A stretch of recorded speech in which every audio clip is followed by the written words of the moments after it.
মনে করেন বিল্ডিংটা এত উঁচু, এটা 50 ফিট, তো হেলিকপ্টারকে নেমে আসতে হবে।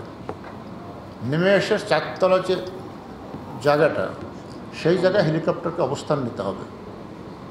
অবস্থান নিয়ে তারপরে যখন প্যারালাল হবে, তখন যদি গুলি করা হয়, সেই গুলি 4তলার ভিতরে যদি কেউ থাকে সেখানে লাগবে, তাদের পূর্বপুরুষের যে পরিচয় থাকুক না কেন। আমরা ভেবেছিলাম তাদের উপলব্ধি ঘটবে, কারণ তাদের জন্যই তো আমরা যুদ্ধ করেছিলাম। আপনাদের নিশ্চয়ই মনে আছে 2018 সালে কোটা বিরোধী আন্দোলনটি যখন শুরু হলো, তখন অনেক ঘটনা ঘটেছে। তখন যে মিছিল হচ্ছিল, স্লোগান হচ্ছিল, আমার এখনো মনে আছে কিছু সেখানে যারা করছিলেন তার মধ্যে থেকে কয়েকজন খালি গায়ে, তাদের গায়ে, পিঠে এবং বুকে লিখেছিলেন, আমরা রাজাকারের সন্তান। ঠিক একইভাবে যে কারণেই হোক না কেন, কোনোভাবেই আমরা প্রত্যাশা করি না আমাদের নতুন প্রজন্ম তারা বলবে আমি কে, তুমি কে, রাজাকার রাজাকার।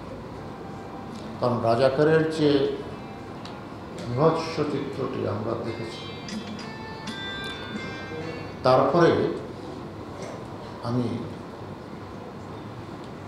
অবশ্যই বলতে চাই যে আমরা সম্প্রীতির বাংলাদেশ, শান্তির বাংলাদেশ, সেই কারণেই যুদ্ধ করেছি। আজকে আমরা সম্প্রীতি বাংলাদেশ প্রতিষ্ঠানটা তার জন্য। সুতরাং আমরা কোনোভাবে কোনো সহিংসতা চাই না, শান্তি ভঙ্গের কোনো কিছু চাই না। সে কারণেই এই সহিংসতার ঘটনার মধ্য দিয়ে যে পরিচয় থাকুক, যেভাবেই হোক, যিনি যে কারণেই যে প্রাণহানি ঘটেছে, আমরা অবশ্যই ব্যথিত, দুঃখিত এবং সমবেদনা জানাই সবার প্রতি, ইরেসপেক্টিভ অফ এনি আইডেন্টিটি। তিনি বাংলাদেশের সন্তান, বাংলাদেশের মানুষ। একই সাথে আমরা আমার বাংলাদেশের তরুণ প্রজন্ম তাদের দৃষ্টি আকর্ষণ করতে চাই, যে ধ্বংসযজ্ঞটা ঘটল কারা করল, সেই কথাটি কেন আমাদের মিডিয়ায় আসছে না, কেন বিশ্বে প্রচার হচ্ছে না? এই রাষ্ট্র সম্পদ তো কোনো ব্যক্তির নয়, এই রাষ্ট্রের সম্পদ তো কোনো মন্ত্রীর নয়, এই রাষ্ট্রের সম্পদ তো কোনো দলের নয়। এত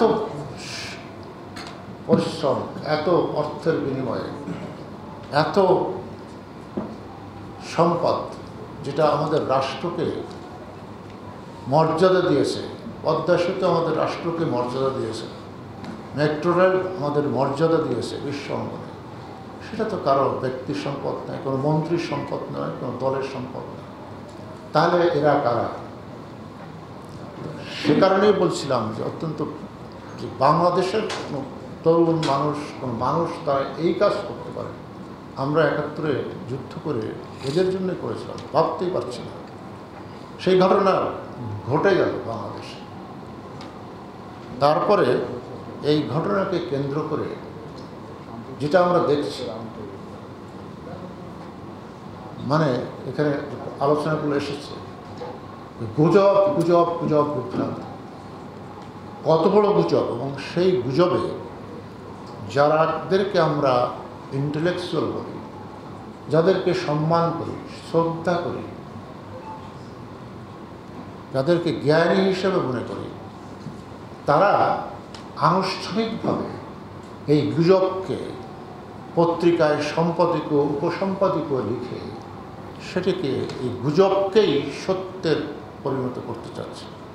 একটা উদাহরণ দেয়, এখানে এই কথাটি আসছিল বলে আমি বলছি। বলা হচ্ছে যে হেলিকপ্টার থেকে গুলি করে 5তলা 6তলার এক বিল্ডিংয়ের ভিতরে এক মা তার শিশুকে সেখানে হেলিকপ্টার থেকে গুলি করে সেই শিশুকে হত্যা করা হচ্ছে।